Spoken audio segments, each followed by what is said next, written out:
Hey folks, so I got a John Deere 4105.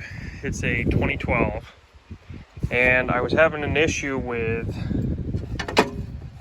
the fuel shutoff solenoid. When you go to turn the key, I'll show you what happens.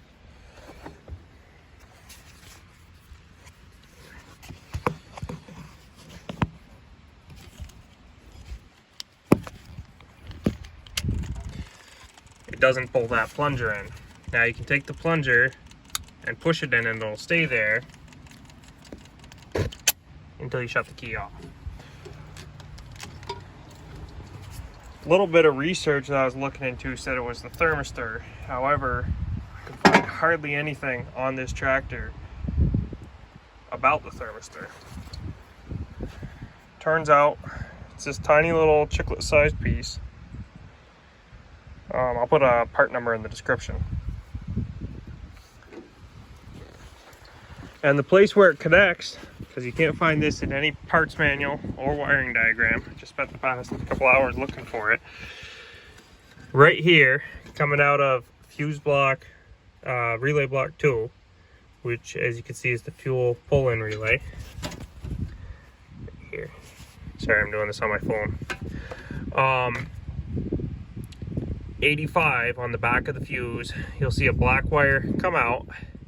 One of them goes, one of the black wires goes back into the fuse block, and then the other one feeds back here to this little harness. The thermistor clips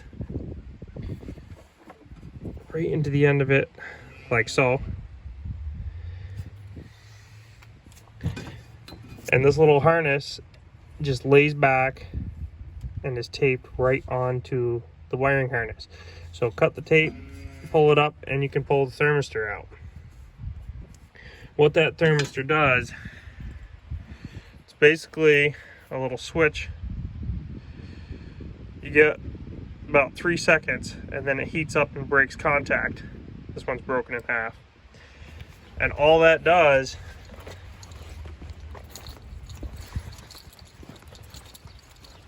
is heat up the coil to pull this plunger back.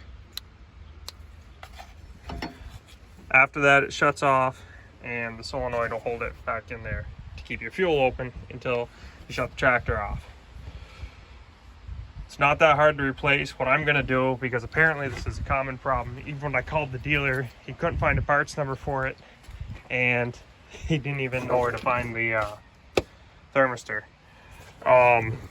What I'm probably going to do, instead of putting a replacement thermistor in, is I'm just going to hook up a momentary switch, like a doorbell switch or something, and put it right up here. So you just press it and hold it for 3 seconds when you start the tractor to pop that coil back.